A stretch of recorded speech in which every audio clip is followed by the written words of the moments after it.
আজকে দেখাবো ভেটকি মাছ ও কচুরমুখী দিয়ে দুর্দান্ত একটা মজার রেসিপি।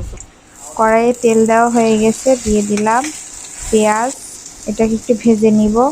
তারপরে শিলে বাটা মশলা, এখানে রসুন, ঝাল, জিরা এসব বেটে নেওয়া হয়েছে। এর মধ্যে হলুদের গুঁড়া, স্বাদ মতো লবণ দিয়ে ভালোভাবে কষিয়ে নিতে হবে।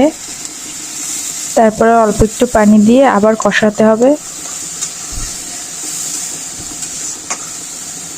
কষানো হয়ে গেলে এর মধ্যে দিয়ে দিব ভেটকি মাছ, একদম জ্যান্ত মাছ। এটাকে কষায় রান্না করা হবে। ভেটকি মাছ সবসময়ের জন্যই তেলে ভাজতে নেই, এভাবে কষায় রান্না করলে অনেক মজার হয়।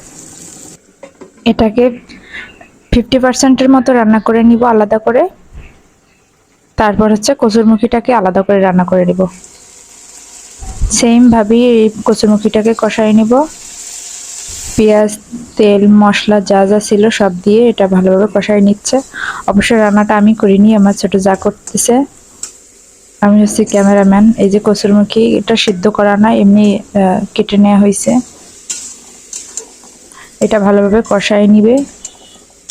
কচুরমুখী আর মাছ একসাথে দেয়নি, কারণ কচুরমুখীটা একটু জাল লাগবে, বেশি সিদ্ধ হতে একটু সময় লাগবে, সেই জন্য কচুরমুখীটাকে আলাদা ভালোভাবে কষায় নিচ্ছে। পরিমাণ মতো পানি দিয়ে দিল, আর উপরে দিয়ে দিল রান্না করে রাখা মাছ।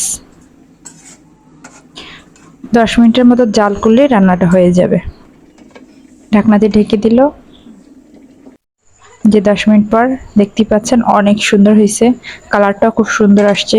এভাবে কচুরমুখী দিয়ে আপনারা যে কোনো রান্না করতে পারেন, যে কোনো মাছ দিয়ে। সবাই ভালো থাকবেন, সুস্থ থাকবেন।